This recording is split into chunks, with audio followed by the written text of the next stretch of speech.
Uma das coisas que eu mais escuto é: eu não sei lidar com dinheiro porque os meus pais não me ensinaram. Embora eu entenda, imagino que eles não ensinaram porque eles também tiveram que aprender na prática, ou seja, acertando e errando. Mas vamos lá, isso não é mais desculpa, né? Eu sempre brinco. Quando alguém me fala isso, eu pergunto: você dirige o mesmo carro que seus pais? Você ouve as mesmas músicas que eles? Não.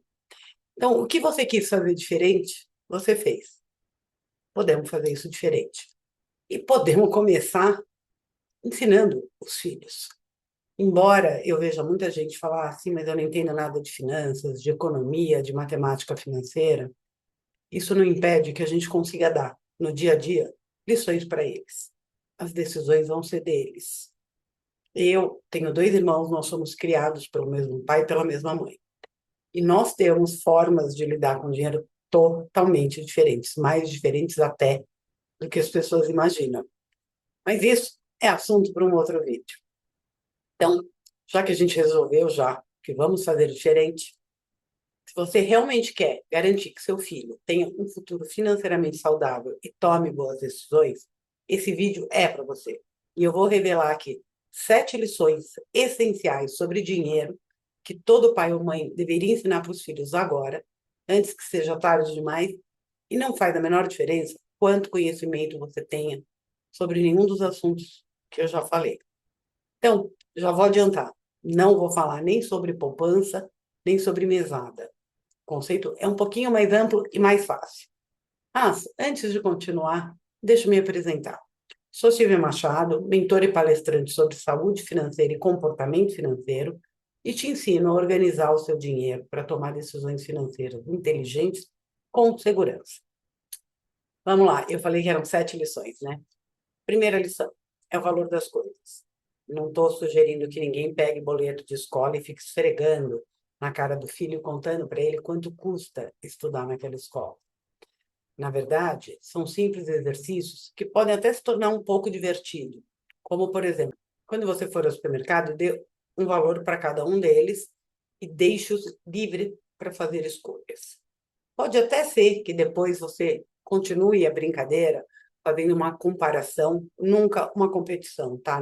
Nesse momento, é muito melhor você associar o dinheiro com algo divertido, algo até que um vai sacanear o outro, óbvio, afinal são irmãos, mas nada de competição, só uma comparação. Porque daí também vai mostrar como eles lidam com outras questões independentes de dinheiro. Vai lá e faz assim, vamos ver quem fez as escolhas mais saudáveis. Vamos ver quem fez as escolhas mais egoístas ou mais pensando na família. Quem foi planejado e comprou coisas que se complementam, por exemplo, uma bebida, uma comida e uma sobremesa.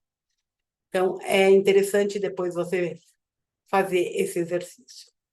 Eu fui fazer uma vez aqui em casa e foi super engraçado, porque uma das crianças no meio me procurou e falou assim: se eu guardar alguma coisa, fica para mim o dinheiro? Falei, esse já entendeu, separar uma parte. Mas não era essa a ideia, então eu falei que não. Depois, quando cheguei em casa, pensei melhor, poderia ter dito que sim, né? Mas aí a parte boa desse exercício, ele vai mostrar não só o valor de cada item, como vai trazer a segunda lição. É o limite, porque afinal a gente não tem uma conta ilimitada. Tiveram que fazer um orçamento, escolher, abrir mão talvez desse produto para ter aquele. Então, isso é muito bom, porque enquanto eles são filhos, eles não têm a menor noção de como vem o dinheiro, da onde, e que tem limite, sim. Então, eles provavelmente notaram, não daria para comprar tudo. Tiveram que fazer escolhas e, entre essas escolhas, um até cogitou, talvez, escolher guardar. Terceira lição, a importância do tempo e da constância. Outro dia eu vi uma moça falando que se você conseguir ensinar o seu filho a esperar com calma no restaurante, sem reclamar, já é uma ótima lição. É verdade. Mas você vai ter que associar essa espera a dinheiro e a conquista. Então, não adianta você dar R$ 50 por mês para o seu filho e esperar que ele aprenda sozinho a economizar. Legal ele ter uma meta, alguma coisa que ele queira realizar e ele perceber. Quanto mais dinheiro ele colocar, mais rápido vai ser, quanto menos dinheiro, menos rápido vai ser. Toda vez que a gente fala em investir, em poupança, tem duas características que contam muito. É tempo e valor. Quanto mais você tiver de um, menos você vai precisar do outro, e vice-versa. Que também tem um exercício bacana, a gente colocou um pote e a gente decidiu o que que a gente vai fazer. Ah, tem uma sorveteria que é super cara e eles queriam ir lá. Primeira vez que a gente fez foi o sorvete. Sorvete até que a gente conseguiu um pouco rápido. Na segunda vez, eles queriam ir num restaurante japonês. Então a gente falou, tá bom, a gente deve gastar mais ou menos tanto. E cada vez que o avô dava um dinheirinho, às vezes eles vinham com 5, 6 reais da mesada, ó, põe aí e tal. De vez em quando eu dava uma roubadinha, eu punha um pouco mais, falava, nossa, tive uma semana muito boa, deixa eu colocar um pouco mais. Mas para eles irem entendendo que tinham que esperar o pote ter o valor que a gente tinha definido para ir no japonês e tinha que contribuir. Então, depois de algum tempo, a gente conseguiu ir. Isso é muito bom para eles entenderem a ideia de poupar sempre e que para ter resultado é preciso o tal do tempo e do dinheiro. A quarta lição, que também vai ser ligada a essa, é usufruir. Então, é importante que nessa brincadeira haja a execução da meta. Se a gente fez que era para ir no restaurante japonês, tem que de fato ir, tem que de fato celebrar a conquista. Primeiro, porque eu acho que ninguém quer criar um tio Patinhas, os mais novos talvez não saibam quem é, era um personagem dos quadrinhos que ele tinha dinheiro, mas ele era tão pão duro que ele não aproveitava a vida, só guarda, guarda, guarda e nunca usufrui. Eu vejo muitos adultos que ganham muito bem e não têm tempo, energia ou coragem de usar o dinheiro para usufruir do bem-estar que ele pode proporcionar. Eu acho isso assim pouco saudável, né? Então a ideia aqui é ensinar as crianças a crianças e adolescentes, tá? A ter saúde financeira. Não é ensinar a ter muito dinheiro no banco.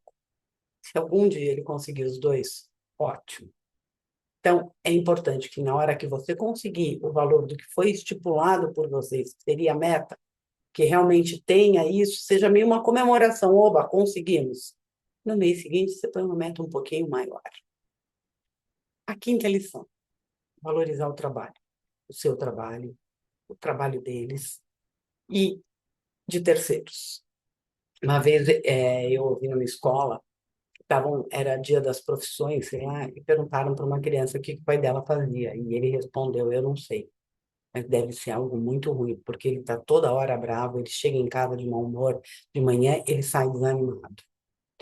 Então, cuidado, porque a gente quer que um dia eles realmente trabalhem com gosto, com pelo menos da meta de eu estou fazendo isso para eu poder ter o bem-estar que eu quero que a minha família usufrua. Então, cuidado quando você fala de trabalho na frente deles. É óbvio, o mundo não é perfeito. Muitas vezes a gente tem que fazer algum trabalho, espero que seja temporário, nem sempre é, para pagar as nossas contas e para ter o tal do bem-estar. Mas a gente tem que tomar cuidado com a mensagem que a gente passa. Mesmo em casa, se você der algumas funções para as crianças, primeiro atenção, tá? Funções óbvias, que são assim, ele cuidar das coisas dele, ele ir bem na escola, não deve ser remunerado, tá? Essa é a função dele. Mas você pode, na história do pote, às vezes, quando eu falei, eu dou umas roubadinhas, é assim, olha, quem me ajudar a fazer tal coisa, e essa tal coisa que provavelmente é uma função minha, eles podem me ajudar para eu fazer mais rápido, eles ganham 10 reais, 5 reais, me ajudar a lavar o carro, uma coisa assim. Mas você tem que aprender a valorizar o trabalho para um dia. Eles terem minimamente o respeito da energia que eles gastam para conseguir receber o dinheiro. Sexta lição, valorizar conquistas alheias. Vira e mexe, eu vejo assim, alguém num carrão e alguém falar também, né? Do jeito que faz, também, como ganhou. E isso pode ficar na cabeça do jovem, fica uma associação muito errada do dinheiro não ser uma coisa legal, do dinheiro estar associado a alguma coisa que talvez eles nem entendam. Então, na hora que você vê, por mais que você possa questionar a índole da pessoa que tem aquele bem, tem aquela casa, tem a forma como ela conseguiu. Se for uma pessoa picareta, mas deu certo a picaretagem dela, valorize que ela conseguiu, ela chegou no objetivo que ela queria. Então, quando a gente vê alguma coisa muito bacana, meio acima da média, mas que talvez a gente gostaria de ter, fala, nossa, tomara que eu consiga ser tão bem-sucedido quanto fulano, ou tomara que no que eu faço me dê esse resultado, ou olha que bacana, você viu aquele carro? Ele trabalhou muito. Então, valorize as conquistas alheias. Para, primeiro, desassociar que coisas boas estão associadas a formas de obter ruins. Segundo, para a pessoa também querer ir atrás das coisas boas, ver que você faz alguma coisa em troca, você recebe. Porque, gente, quando a gente trabalha, a gente não ganha dinheiro, a gente recebe dinheiro, é uma troca. Não é que você ganhou na loteria. E é bom que eles aprendam isso, até para eles darem muito mais valor para as conquistas deles. Por último, para mim, é o mais importante de todos: aprender a falar sobre dinheiro. Fica aquele tabu, não se fala de dinheiro, é feio falar de dinheiro, eu não gosto de falar de dinheiro, aí não sabe por que as crianças, quando crescem, como a maioria de nós, associa dinheiro a uma coisa ruim. Porque as coisas boas a gente adora falar, né? Então, é bom, assim, olha, vamos falar de dinheiro. Eu sempre brinco, por que os casais jovens, quando eles vão casar, eles já discutiram se eles vão ter cachorro ou não, se eles vão ter filhos, se eles querem morar em apartamento, em casa. Mas eles nunca perguntaram o que você faria se a gente ganhasse na loteria? E o que você faria se um de nós perdesse o emprego? Então, são questões saudáveis. Às vezes, pode dar briga, mas também às vezes dá briga quando você vai resolver viajar. Um quer ir para a praia e o outro quer ir para o campo. E aí? Então, tem que aprender, sim, a falar de dinheiro e pode-se aprender em casa. Nisso, é muito importante você deixar que eles cometam pequenos erros. Aí é uma boa forma de aprender a lidar com a frustração e de exercitar esse ato de pedir ajuda, ouvir opinião e se informar. No próximo erro, eles vão ter muito mais condições de decidir o que fazer antes do erro. Fora que é melhor errar agora, com pequenas quantias, e quando a vida deles, o bem-estar deles não vai ser comprometido, do que aprender do jeito mais difícil, no futuro com muitos compromissos e talvez realmente prejudicando o bem-estar. Se você gostou dessas dicas, compartilhe com outros pais e mães que também devem querer ver os filhos prontos para um futuro financeiro saudável. E conta aqui nos comentários qual dessas lições você achou que os pais não deveriam nunca esquecer de ensinar. Não esquece de curtir. Se não se inscreveu no canal, se inscreva, ativa o sininho para não perder mais conteúdos como esse. E se tiver algum assunto que você queira que eu fale, me manda aqui, que eu falo com prazer. Até a próxima.